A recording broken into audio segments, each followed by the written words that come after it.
여러분 안녕하십니까. 18대 대통령 선거가 이제 50일 앞으로 다가왔습니다. 마음의 결정은 다 하셨습니까? 오늘 MBN 뉴스 M에서는 이 50일 앞으로 다가온 대선에 대해서 이 전문가들과 함께 특집으로 다루겠습니다.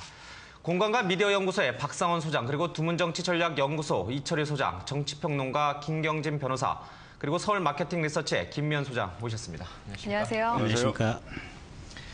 자, 뭐 최고의 우리 정치평론가들 다 모셨습니다. 네, 저희들이 스튜디오가 오늘. 꽉 차네요. 마음의 결정들은 다 하셨습니까? 무슨 결정 말씀하세요? 50일 뒤에 누굴 찍을지? 유권자들은 최소한 한 D-2일 전에 결정을 할 2일 겁니다. 전에요? 네. 예. 본인의 결정은 우린 다 알아. 누굴 지지하시는지 아십니까? 저는 잘 모르겠는데. 저는 예. 사실 이철희 소장님하고 프로그램을 많이 했는데 예. 네. 저분은 저를 잘 안다고 하는데 예. 저는 이철희 소장님이 누굴 찍을지, 누굴 예. 지지하는지 아직도 모호하면서 저는 단일 후보 찍습니다. 그렇습니다. 누구로 다녀야 됩니까? 누군 상관없지. 상관없습니까? 무조건. 본 게임으로 들어가겠습니다. 예. 박근혜 후보 얘기부터 좀 해보겠습니다. 박근혜 후보가 최근에 들고 나온 여성 대통령, 준비된 대통령이라는 이 화두요. 이번 대선 50일 남은 이 대선 기간 동안 선거 구도를 끌고 나갈 만큼 강력한 것이라고 보십니까? 아무나 편하신 분, 우리 김면 소장님부터 하시죠. 여성 대통령론은 그렇게 선거 이슈를 독점하기에는 그렇게 강력한 것은 되지 않는 것 같습니다. 왜냐하면 박근혜 후보가 그동안 보수, 국민 대통합이라는 것을 기출해서 보수와 진보, 중도 세력까지를 끌어안을 모습으로 자크리고 좀 하지 않았나요? 그러나 뭐 가그사 논란으로 인해서 중도층의 외연 확대가 안 되자 지금 이런 카드 들고 나온 것 같은데요. 근데 그 우리가 먼저 여기서 좀 이야기를 해야 될 사항은 왜 그러면 박근혜 후보가 중도층으로 외연 확대에 그렇게 어려움을 겪고 있는 것인가 하는 것인데요. 저는 뭐 여기 계신 분들은 정치학을 전공하셨으니까 다 아신다고 생각하시는데 조지 레이코프라는 인지학자에 의하면요, 중도층이라는 것은 존재하지 않는다고 합니다. 대다수의 대중은 이중 개념주의자만 있다는 거죠. 예. 그러니까 삶의 측면에 따라서 같은 상황에 대해 같은 사람이 두 개의 세계관을 지금 가지고 있다는 것인데, 그러니까 이들을 설득하는 방법은 좌클릭을 하거나 우클릭하는 것보다는 자기의 가치를 가지고 그들을 설득해서 내 한테로 오게끔 하는 게 더 중요하다는 것이죠. 그들을 쫓아가는 게 아니라? 그렇죠. 예. 그런 면에서 본다면 박근혜 후보가 그동안 좌클릭한 것이 어느 정도 자기가 열심히 좌클릭을 했지만 결과적으로는 외연 확대가 안 되니까 보수 대연합을 통해서 먼저 보수층 다지기에 지금 나서지 않았습니까? 네. 그러니까 그 후속 일환으로 본인의 장점이라고 할 수 있는 것이 바로 여성이고 준비된 예. 대통령이라는 것을 지금 들고 나온 것 같습니다. 그러면 외연 확대를 하고 싶어도 제대로 안 되기 때문에 일단은 집토끼라고 불리는 자기 그렇죠. 지지 기반층을 다지기 위한 구호다. 그렇죠. 준비된 여성 대통령이라는 그 슬로건은. 어떻게 보십니까? 다른 분들은. 김경진 변호사님. 그래서 이제 여성이라고 하는 것이 이제 예. 박근혜 후보께서 그 얘기를 하실 때는 엄마로서 뭔가 이제 국민들이 힘들고 예. 뭔가 지쳐 있을 때 따뜻하게 이렇게 품에 안아줄 수 있는 이제 이런 이미지를 강조하기 위해서 여성성을 아마 특별히 강조한 것 같은데, 우리가 이제 과거 역사책에 보면 가령 뭐 청나라 효장 황태구처럼 정말 위기를 극복하고 나라를 단결로 예. 이끈 여성 리더십도 있었지만, 또 청나라 말기에 서태후처럼 뭐 이렇게 군함 건조할 돈 다 팔아먹어가지고 사실은 서양 열강의 침략을 그대로 받도록 한 그게 대표적으로 이렇게 정신없는 여성 리더십도 있거든요. 예. 그렇기 때문에 이제 여성이라고 하는 것 자체하고 대통령이라고 하는 리더십 사이에는 사실은 전혀 상관은 없는데, 예. 다만 이제 박근혜 후보가 본인이 이제 최근에 어떤 그 집도끼를 정확히 지키자, 그래서 그 보수층을 공고히 하고 또 이제 선진통일당을 흡수하면서 예. 그 전제하에서 자신의 세력을 조금씩 하나씩 좀 이렇게 모으는 일환으로서 여성 대통령론을 강조하면서 여성 부분에 있어서도 그걸 매개로 해서 일정 부분 좀 지지표를 끌어오기 위해서 그런 워딩을 하지 않았을까 싶고요. 예. 네. 다만 이제 뭐 새누리당 뭐 선거대책본부도 그렇고 박근혜 후보 본인도 그렇고 그 여성 대통령론 자체로 뭔가 특별한 변화가 있을 거라고 얘기는 하지 않았을 것이고, 예. 다만 자신이 가진 강점 중에 하나라고 생각되는 부분을 그냥 슬쩍 한번 던져놓고 강조하는 정도일 것이다. 저는 이렇게 보고 있습니다. 그러니까 두 분 얘기는 별로 그 화두가, 그러니까 준비된 여성 대통령 화두가 별 효과가 없을 것이라고 이제 보시는 것 같아요. 그 부분은 저 생각하고 좀 다른 것이 10월 26일 그 박정희 전 대통령의 기일 이후에 소위 과거사하고 불통 프레임에서 그러니까 야권 지지자들은 인정하기 싫겠지만 일정 정도 빠져나왔다고 생각합니다. 빠져나왔다고 생각하고, 그다음에 기본적으로 중원을 향해서 나아가는데 여성이라는 것은 연성을 강화한다. 쉽게 말해 수평적 리더십을 강화하는 어떤 그 측면에서 여성성을 강화하는 것 같고, 그 이야기는 기본적으로 집토끼를 잡고 어느 정도 내부 정리가 돼 있기 때문에 이제 중원은 표를 향해서 다가간다는 어떤 신호탄이다라고 봐지기 때문에 네. 10월 26일 그 박정희 대통령에 대한 기일 이후에 전략적 변화를 모색하고 있다. 그 예. 네이밍 자체가 좀 여성성을 강조함으로써 수평적 리더십 부분을 좀 강조해 나가는 그 하나의 개념적 계기로서 여성성을 좀 강조하고 있지 않느냐. 그러니까 26일 이후에 전략적 방향이 바뀐다는 신호탄이다. 저는 그렇게 이해를 하고 있습니다. 네. 어떤 분들은 그렇게까지 해석을 하더라고요. 과거사는 박정희고 여성성은 유경수다. 그래서 이제 박정희에서 벗어나서 유경수로 이미지 변화를 시도하는 것이다. 이런 얘기를 하는데 그게 맞는 말입니까? 그간에 이제 권위주의적 리더십으로 비판을 많이 받아왔죠, 박근혜 예. 후보가. 근데 사실은 뭐 당의 위기나 개인의 위기 때 국민하고 소통을 해왔기 때문에 또 시대적인 시대 정신을 뭐 안철수 후보나 문재인 후보가 강조하는 수평적 리더십에 있다, 소통에 있다라고 했을 때 예. 아무래도 남성성보다 생물학적으로 여성성이 소통에 용이하다고 국민들이 이해를 하고 있기 때문에 여성 대통령에 대한 강조는 앞으로 소통을 더 잘하고 국민과 더 대화를 하고 수직적 리더십에서 수평적 리더십으로의 예. 형태를 좀 변화해 나가겠다라는 자기 선언이 아닌가. 뭐 그게 이런 구체적으로 얘기를. 뭐를 의미하는 걸까요?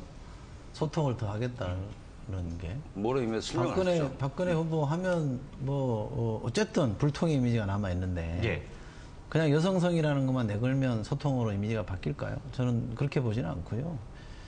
생물학적 여성이 대통령 되는 건 저는 의미가 있다고 봅니다. 그 자체도 전 상당히 예. 우리 사회의 변화를 상징하는 거라고 봅니다만 우리가 평가는 냉정하게 해야 되기 때문에 박근혜 후보의 리더십이 여성성에 기초한 리더십이다라고 보기는 힘들죠. 지금 우리 말씀하신 걸로 보면 박정희 대통령의 이미지에 가깝지 유경수 여사의 이미지에 가깝지는 않거든요. 그럼 예. 엄밀하게 권위적 리더십이라 그러고 조금은 다른 중립적 용어는 강한 리더십을 보여준 게 사실 아닙니까? 그죠?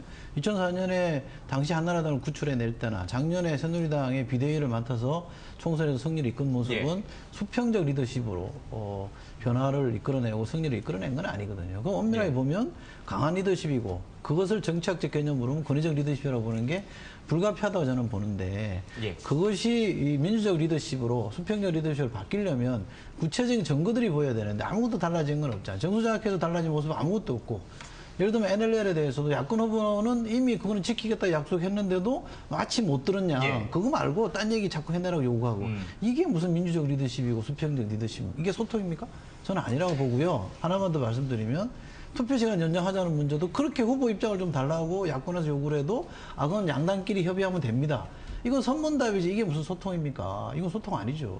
자, 근데 무슨 탑다운 근거로 방, 그런 거죠? 우리가 리더십 정치학에서 얘기할 때 탑다운 방식의 리더십이 있고 바텀업 방식의 리더십이 있는데 풀어서. 둘 다 풀어서.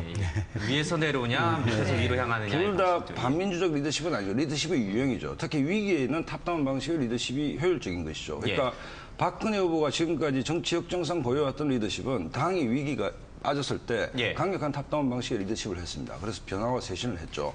그다음에 소통 문제는 본질적으로 국민과의 소통을 얘기하는 것이죠. 예. 그러면 당을 위기에서 구했다라는 것은 국민과의 소통, 민생 행보를 가장 잘했기 때문에 구해낸 거 아니겠습니까? 그러니까 당 내의 쇄신과 혁신을 할 때는 탑다운 리더십, 강력한 당 장악을 통해서 했고 그다음에 장악된 당을 가지고 국민과 소통함으로써 된 것이기 때문에 예. 박근혜가 불통이었으면 좋겠다는 것은 야권의 바람이지 그렇지 않다라고 생각을 하고 근데 이제 그 소통이라고 하는 것이 저도 잠시만. 저는 소통이었으면 좋겠어요. 얘기 끝까지 좀 불통이었으면 좋겠는 게 그다음에 아니고 소장 얘기를 잠깐 기본적으로 들어보시죠, 더. 예. 2013년 이후의 리더십이라는 것이 난 안철수 후보가 얼마나 소통을 잘하는지는 모르겠으나 그 얘기 하잖아요. 기본적으로 국민들이 국민과 소통하고 이해 당사자끼리 충분한 대화를 통해서 문제를 풀어야 되는 것이 일방적으로 행정부가 해답을 던지는 예. 방식은 아니다라는 것에 대해서 국민들이 동의한다면 기본적으로 박근혜 후보가 여성성을 강조하고 나오는 측면은 대통령이 됐을 때 국민과 더 소통하고 그 수평적인 관계를 통해서 문제를 풀어나가겠다는 의지이고 예. 그다음에 약방의 간주처럼 이철희 소장님이 투표 시간 연장 얘기를 했는데 투표시간 연장 문제는 어제도 우리가 토론을 했지만 투표율을 제고시키는 방법은 다양한 게 있지 않습니까? 그죠? 다양한 게 있는 것이고 정기국회가 어제 아래 끝났지 않습니까? 그 다음에 여기에 대해서 이거는 선과의 대립은 아닙니다. 다양한 솔루션이 있을 수 있죠. 네. 다양한 솔루션을 국회에서 대화하자는 게 틀린 얘기입니까? D-50일 날 두 후보가 작정을 한 듯이 마치 이쪽에서는 투표율이 확대되는 것을 반대하는 양 몰고 가는 것도 반대하잖아요. 뭘 반대합니까? 투표율 회의하죠. 올라가는 거 반대하는 거 아니에요? 새누리당에서 민주당하고 대화를 하자 했잖아요. 이렇게 들어보세요. 네. 대화를 하지 않았습니까? 예. 근데? 들어보세요. 그러니까 투표를 올리자고 하는 게 야당에서 A안을 꺼내놨단 말이에요. 네. 그러면 A안만 갖고 안 되고 B안, C안, D안도 다 해야 된다. 라고 하면 이해가 되는데 A안 자체가 다른 방안도 있는데 왜 니들은 A안만 주장하냐 그래서 폐기. 지금 그거 할 수 없다.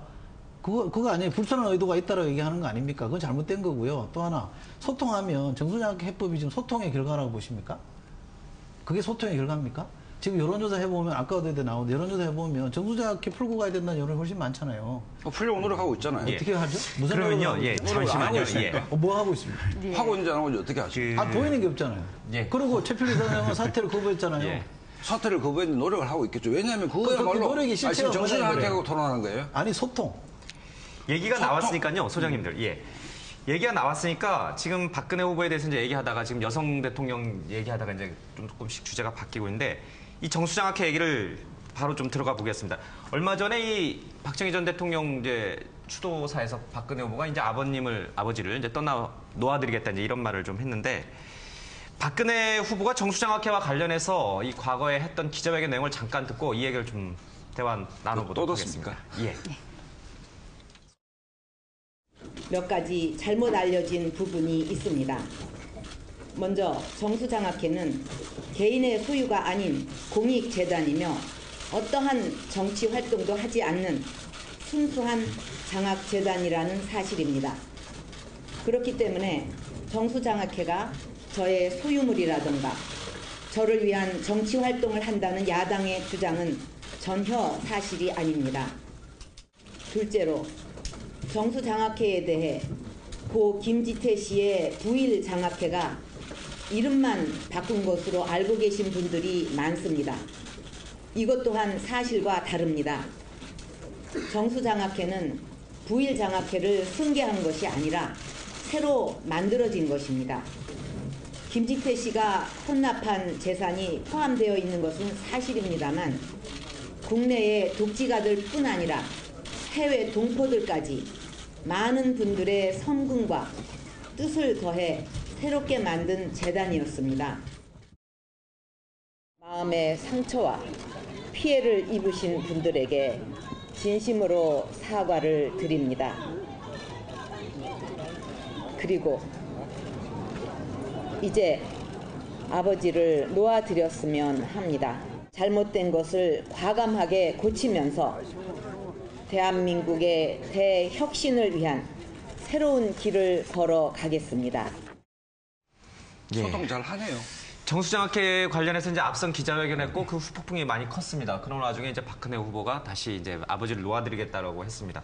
아버지를 놓아드리겠다고 했으니 이제 과거사 문제는 더 이상 꺼내면 안 되는 겁니까? 덮인 겁니까? 아니 국민대 통합 예. 행보라는 것은 뭐 박근혜 후보가 대통령이 된다 하더라도 말 한마디로 되는 건 아니죠. 예. 그러니까 진정성을 가진 꾸준한 행보를 통해서 통합이 이루어지는 것이고 예. 그다음에 10월 26일 날 박근혜 후보가 방금 했던 이야기는 뭐 그걸 진정성 있게 그대로 받아들이면 된다 생각합니다. 받아들이면 된다. 그러니까 예. 산업화의 과부분은 자기가 지고 공부분은 국민에게 넘기고 네. 그다음에 피해를 입은 분들에게 죄송하다. 근데 이 부분을 뭐 진정성이 없다라고 생각하고 싶은 쪽은 끊임없이 그렇게 공격을 하겠죠.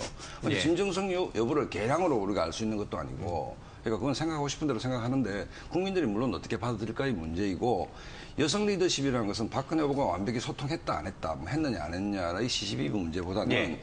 소통하는 쪽으로 나아가겠다는 의지로 봐도 된다 뭐 이렇게 이해합니다. 진정성이 있냐 없냐는 지지율 보면 좀 나타나는 거 아닌가요? 그렇죠. 네. 어떻습니까? 박 후보의 지지율은 저 정수장학회 기자회견 전후로 해서. 저는 별 변화가 없습니다. 그러니까 그걸 말하자면 소위 말하면 보수층이 상당히 지금 위기론이 때문에 상당히 지금 결집이 되겠다고 지금 예. 보여지는데요.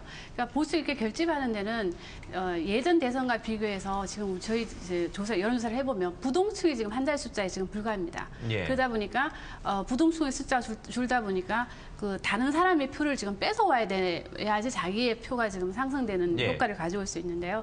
그런 면에서 본다면 지금 빅3 후보들의 지금 지지율이 나름대로 상당히 견고한 지지율을 지금 유지하고 있기 때문에 네. 뭐 이 지지율 변화가 오기는 상당히 어려울 것 같고요. 제가 한 가지만 더 말씀드리면 예. 지금 두 분의 말씀은 다 맞는 것 같아요. 두 분의 말씀을 들어보면 양씨 다 맞는 예. 것 같은데 제가 볼 때는 박 후보는 본인이 국민들을 통합함으로써 본인이 과거사를 완결하려고 하는 그런 의지가 좀 있는 것 같아요. 그 옛날의 과거사 아버지의 공과 가를 자기가 국민 대통합을 통해서 예. 그냥 이거를 완결시키고 밀어 나가겠다고 그런 네. 생각을 한 것 같아요.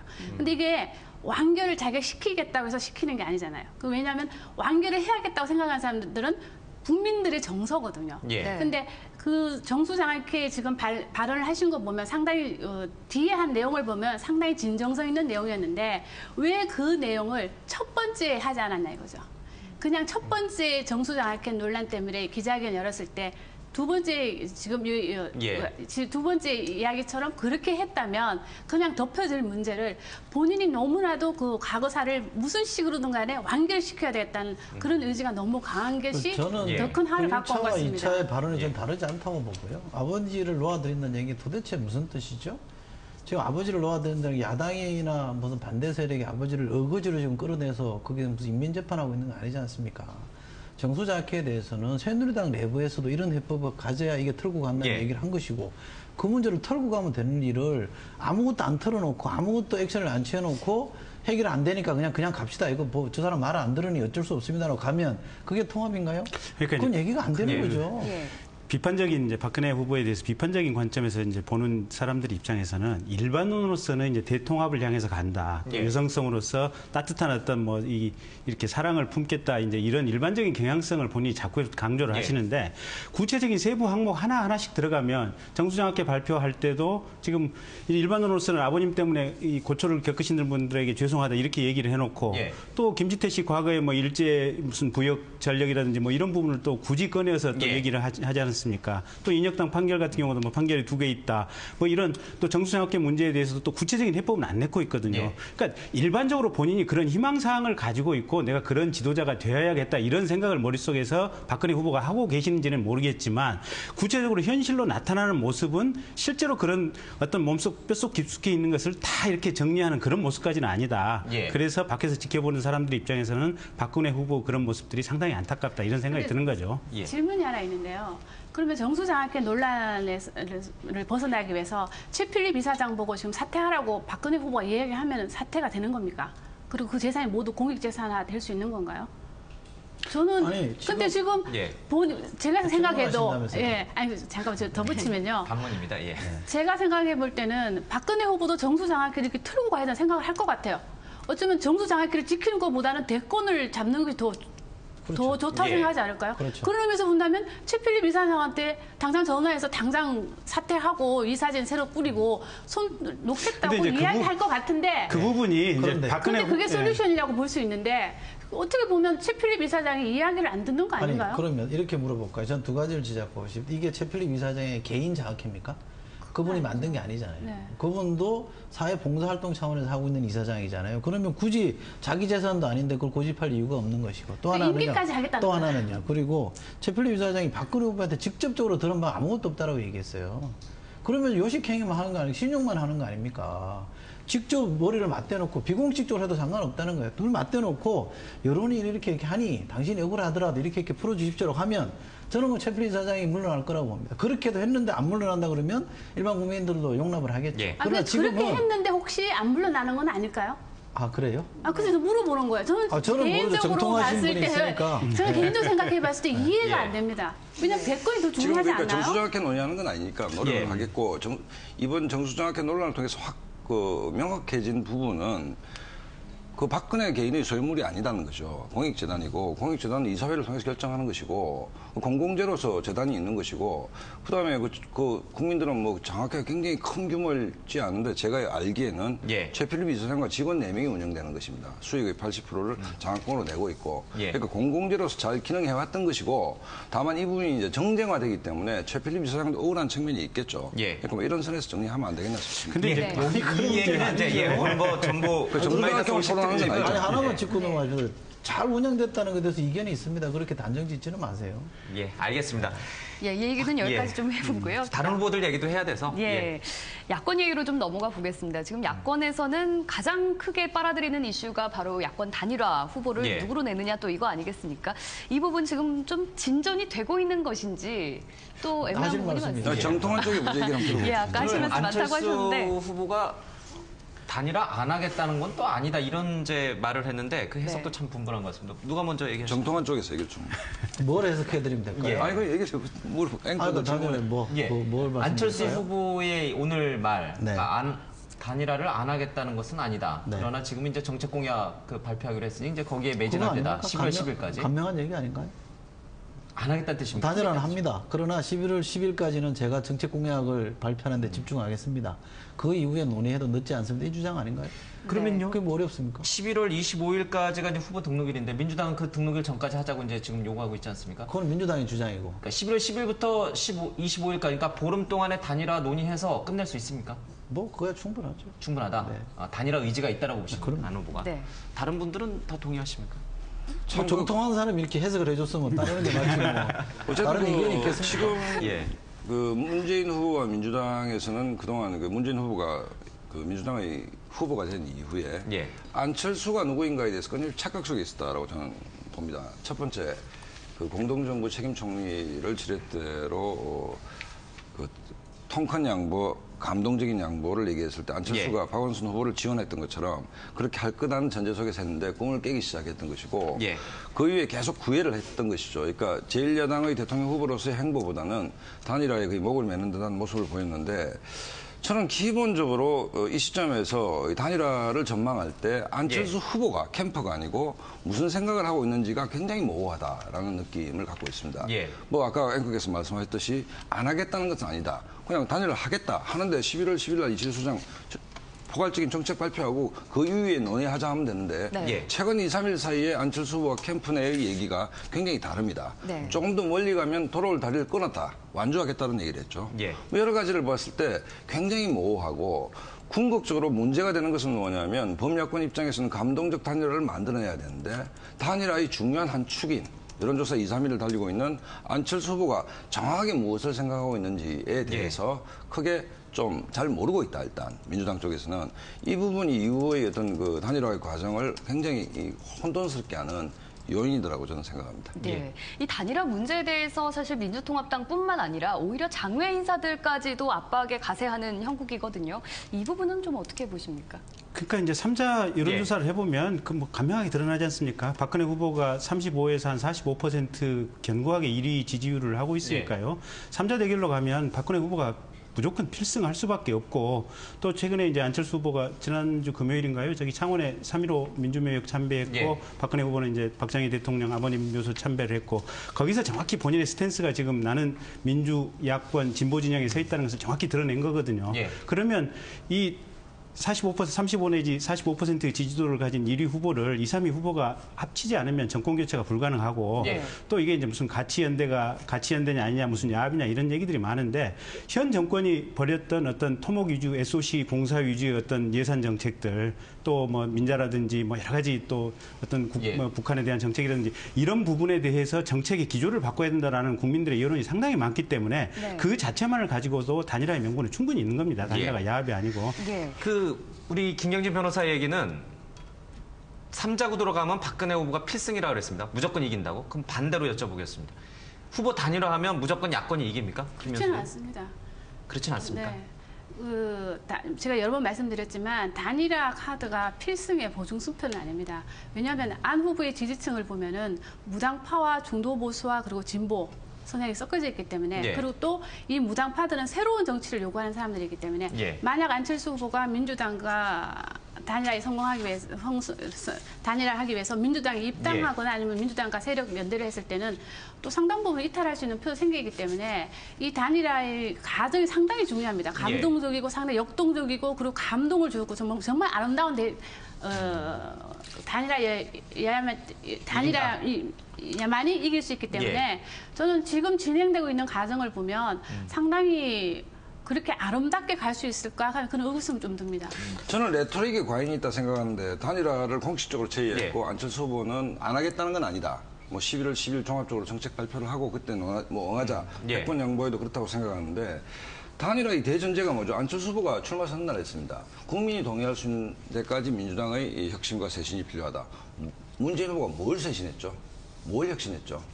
쇄신하겠다고 지금 얘기하고 있지 않습니까? 뭘 쇄신했습니까? 아니, 이해가 안 정당이 지금 되는데. 아니 뭐 기초도 여성석 꺼내놓으면 하겠다는 의지 표명이 아니, 아니세요? 딴 얘기 하지 말고. 조금 하겠다 그러면 의지 표명 아닌가요? 뭘 쇄신했습니까? 뭐 어렵나? 그게? 비서 한 8명 안 나가겠다는 게 쇄신한 게 없습니다. 그다음에 담합 논란에 빠져 있었던 이해찬 박지원 체제를 많은 국민들이 이선 후퇴를 원했는데 그것도 못했습니다.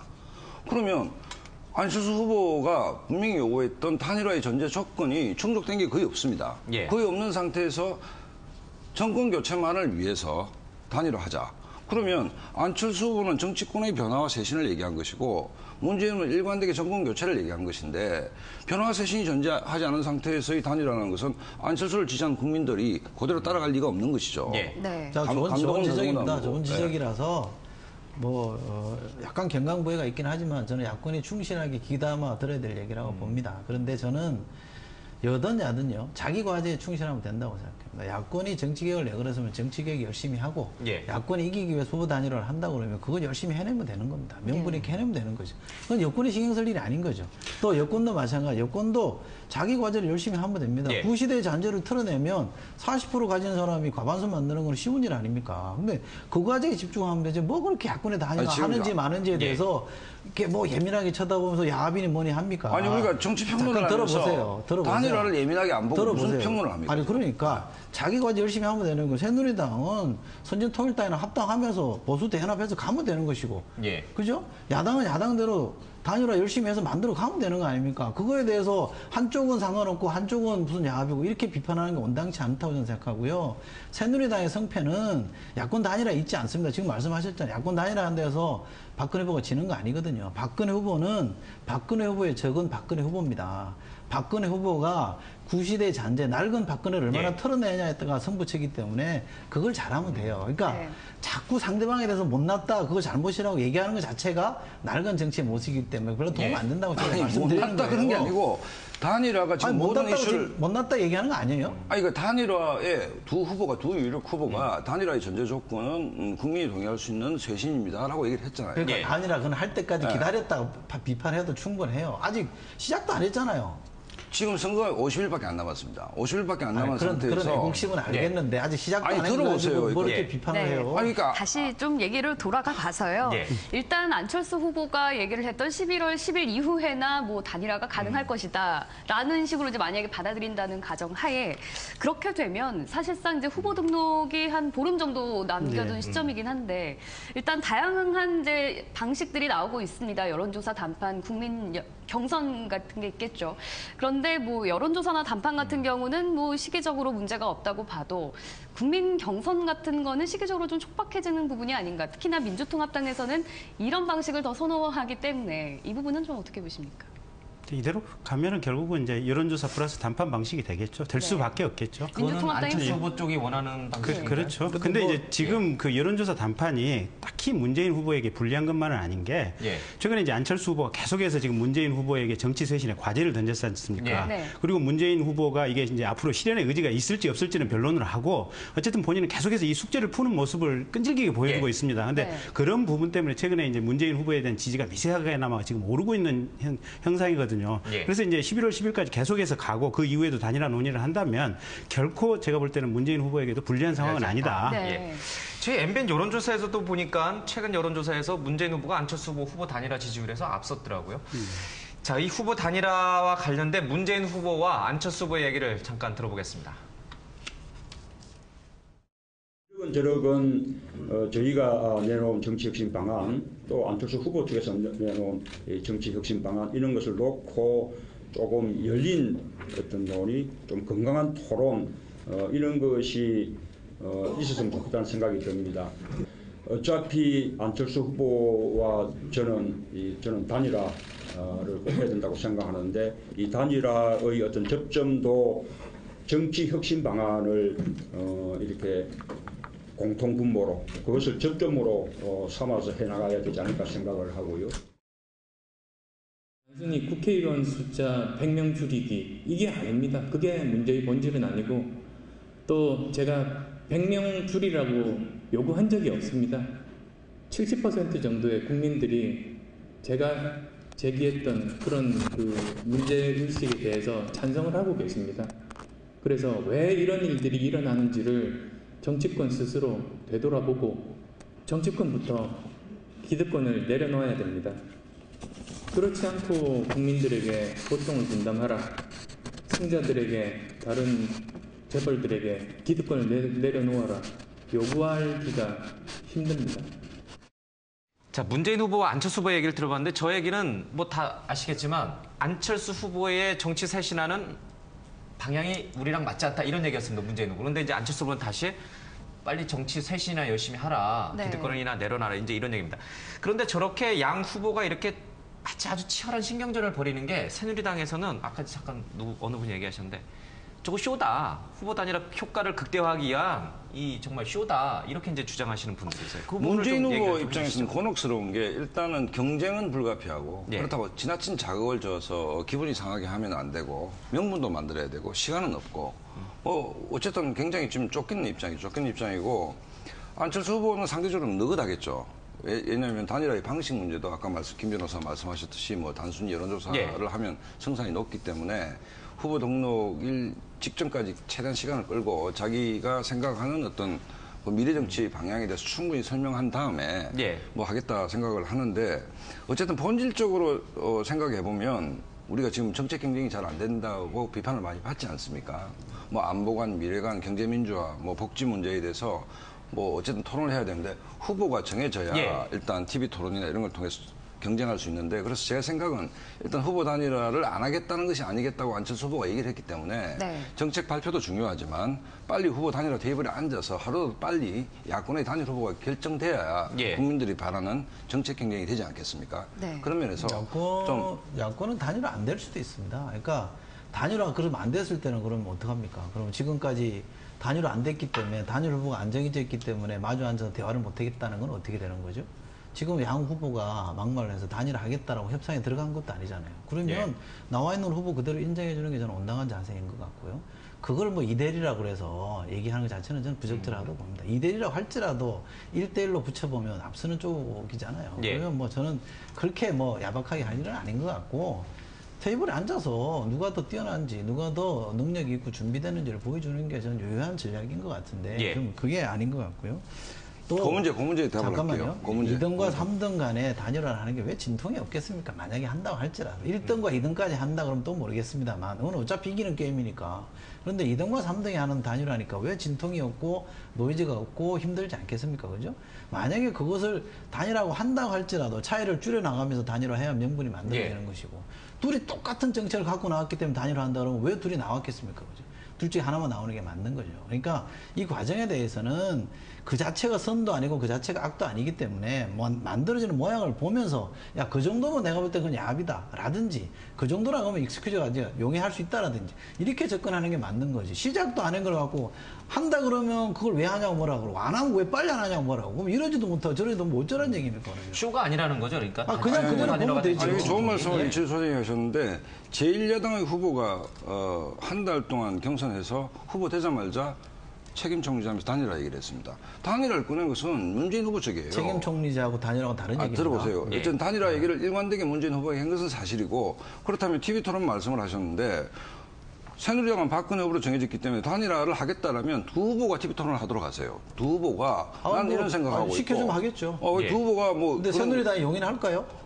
용인을 하든 안 하든 두 후보가 뭐 조국 교수가 사회를 보면서 하든 언론이 받지 않겠습니까? 예. 토론할 방법은 얼마든지 있다고 생각합니다. 예. 그러니까 단일화의 테이블에 앉기 전에 자, 두고 봅시다. 제가- 문재인 후보, 안철수 후보 둘이서 예. 토론을 충분히 해서 테이블에 앉아야 되는 것이죠. 양자의 근데 앉지도 토론이- 잠시만요. 앉지도 않는 상태에서 각자 신통이 있을 것이다.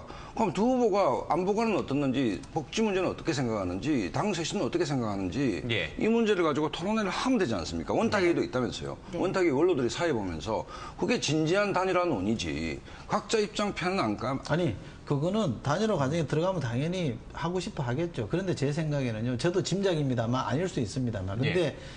양 후보, 야권의 후보 둘만이 TV에 나와서 토론한다, 공중파에서 토론한다 이러면 과연 새누리당이 가만히 있을까요? 예, 매체가 알겠습니다. 공중파만 있나요? 아니, 인터넷 어쨌든 매체도 있고 뭐 어느 많이 있지 것이든. 않습니까? 예. 낙검수도 있고 예. 뭐 낙검수 나와서 둘이 토론하면 되겠네요. TV 말을 토론 그렇게 얘기는 이제 바꾸면 여기서 이제 아니죠. 그만하고요. 네, 근데 지금 오늘 예. 그 갑자기 말을 토론을 바꾸고 보면서 토론할 방법을 예, 만드는 토론을 거죠. 해서 우리 유럽처럼 결선 투표제가 도입이 돼야 될 것 같습니다. 대선에서 결선 대선에서 투표제요? 결선 예. 투표제. 전적으로 동의합니다. 예. 이런 문제가 없어요. 우리가 단일화 논의 때문에 와서 어떤 예. 방식으로 하느냐. 결선 투표자를 진작에 하자고 노회 차원이 법안을 냈는데 새누리당이 반대했어요. 또 새누리당의 벽에 또 가로가 반대했잖아요. 쳐져있네요. 그건 팩트로 알고 얘기하는데 우리 잠깐만요. 민주당은 모든 길이 한 길로 갑니다. 예. 예. 조금 화제를 바꿔보겠습니다. 저희 MBN 여론조사에서 앞서 잠깐 언급드렸습니다만은 문재인 후보가 야권 후보 지지율 후보 단일화 지지율에서 문재인 후보가 안철수 네. 후보를 처음으로 역전을 했어요. 그리고 호남 지역에서도 문재인 후보가 안철수 후보를 역전한 것으로 지지율이 나왔습니다. 물론 이제 저희만의 이제 여론조사 결과이긴 합니다만은 그 의미를 좀 어떻게 봐야 될까요, 김현 소장님? 일단은 이제 지금 발표되고 있는 조사가 예. 일단 그 지지율을 살펴볼 때 일단 트렌드 정도로 좀 해석하시면 될 것 같습니다. 조사 방법이라나 조사 시기 또 예. 조사 대상자에 따라서 응답률이 조금 달라지기 때문에 그러나 문재인 후보 같은 경우는 추석 이후 계속 지지율이 소폭 미비한만 지금 상승하고 있는 중이고요. 예, 네. 지금 이제 그래프에 나와 있는 저 네. 흐름을 말씀하시는 거죠? 예. 상승하는 중이고 반면에 안 후보는 지금 지지층을 더 넓힐 수 있는 어떤 한계점에 좀 도달을 한 것 같습니다. 예. 그리고 문재인 후보가 또 지난주였나 29일 날 또 강주를 방문해서 강주 또 선언을 하지 않았습니까? 예. 이 모든 것이 아마도 호남 표심을 좀 움직인 것이 아닌가 저는 생각합니다. 그러면은 이게 좀 오해를 살 수도 있습니다만 후보 단일화에서 이제 분위기가 안철수 후보가 그동안 쭉 앞서갔는데 이제 분위기가 문재인 후보로 바뀌었다고 봐야 됩니까? 네, 이제 제가 보기에는 일단 그 여론조사가 이제 MBN 여론조사하고 또 다른 여론조사도 많이 있거든요. 저희는 뭐 우리 신뢰하니까. 근데 이제 다만 이제 그 방금 김미연 소장께서 말씀하신 대로 그 추세선 트렌드 예. 그게 이제 최근에 문재인 후보가 미세하게 이렇게 치고 올라가는 형국인 것만은 틀림이 없는 것 같습니다. 예. 모든 여론조사에서 비슷하게 나니까. 근데 이제 그 원인이 저는 두 가지로 보고 있는데요. 첫째는 NLL과 정수정학회 공방이 민주당과 새누리당 사이에 치열하게 벌어지면서 결국은 이 야측 진보 성향과 보수 성향의 인물을 각자 우리 진영의 중심 인물이 누구냐 예. 여기에 대해서 야권에서는 이 싸우고 있는 핵심 장수인 문재인으로 이게 사람들 마음이 조금 더 흘러간 예. 면이 있고 또 두 번째는 아까 말씀드린 대로 안철수 후보가 정치 쇄신하라 계속해서 문재인 후보에게 요구를 했고 문재인 후보가 힘겹게 그 문제를 풀어가는 과정 속에서 예. 문재인 후보가 진정성을 가지고 열심히 노력하고 있구나 이런 면에 대해서 야권 지지자들이 조금 마음이 있기 때문에 아마 그런 트렌드 추세가 나온 것 같고 반면에 이제 안철수 후보 같은 경우는 이 공방의 어떤 주도권에서 약간 멀어지고 예. 그 과정에서 또 이렇게 문제를 던지다 보면 사실 이게 가해자 피해자 노름에서 보면 약간의 가해자성으로 본인의 진심이나 예.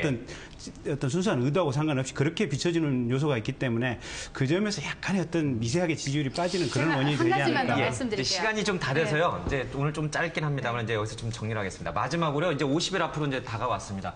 우리 유권자들이 이번 대선에서 꼭 눈여겨보고 찍어야 될 후보를 찍을 때 꼭 눈여겨보고 살펴봐야 될 대목들이 있다면 뭐 야권 후보 단일화도 좋고 다 좋습니다만은 제 시간 드릴 테니까 저기 우리 김연 소장님이 자, 제 시간까지 써서 말씀하세요. 소장님부터 이제 이렇게 그렇지 해주시죠. 마요. 둘은 얘기 안 해요. 아주 매우 지금 어려운 질문인데요. 예. 그러나 지금 우리 국민들이 가장 지금 힘겨워하는 거는 이런 정치 논란이 아닌 것 같아요. 어쨌든 간에 경제적인 측면에서 좀 삶의 질 개선을 지금 가장 바라고 있는 것이니까 이에 대한 해답을 좀 진정성 있게 내주는 후보에게 좀 살펴보시고 민생과 뭐 이런 부분에서 진정성 있게 공약을 중요한 내는 건 부분. 이번에 키워드는 진정성과 공감인 것 같습니다. 진정성과 공감. 예. 저는 한 세 가지 봐야 된다고 생각하는데요. 일단 착해야 됩니다. 후보가 착해야 된다. 왜냐하면 후보 머릿속에 이게 국가가 1년에 연간 340조 매출을 하는 거대 기업이거든요. 예. 이 국가를 이용해가지고 내가 거기서 사리사욕을 취하겠다는 생각이 있으면 이건 국가 자체가 말아먹습니다. 네. 또 이 사람이 내가 가령 그러니까 뭔가 사고의 흐름이 뭔가 삿된 흐름을 가지고 있으면 예. 국민들도 그 삿된 정신의 흐름을 따라갈 수밖에 없거든요. 그래서 어떤 대통령의 생각이라고 하는 것은 국민의 생각의 물줄기를 일정 기간 예. 동안 움직이기 때문에 이 사람의 머릿속의 생각이 굉장히 바른 생각이 들어 있어야 되고 또 한 가지 대통령은 결국은 장수를 부리는 장수입니다. 본인이 싸움하는 게 아니고 결국은 장관이나 국무총리급 또 일선에서 일할 사람들을 책임자를 잘 뽑았을 수 있는 눈을 가지고 있어야 되고 네. 이런 사람을 부릴 수 있는 능력이 있어야 됩니다. 알겠습니다. 세 번째는 이 사람들한테 속으면 안 됩니다.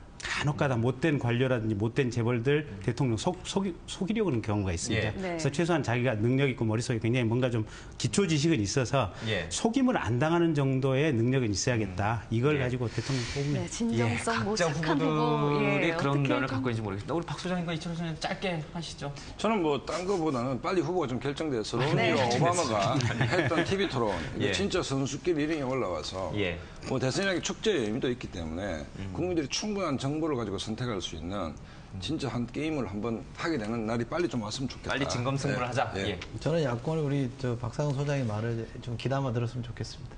예. 야권이 박상원 소장님의 말을 귀담아 들어라. 감사합니다. 네, 오늘 예. 네 분 말씀은 오늘 여기까지 듣겠습니다. 예, 고맙습니다. 네. 고맙습니다.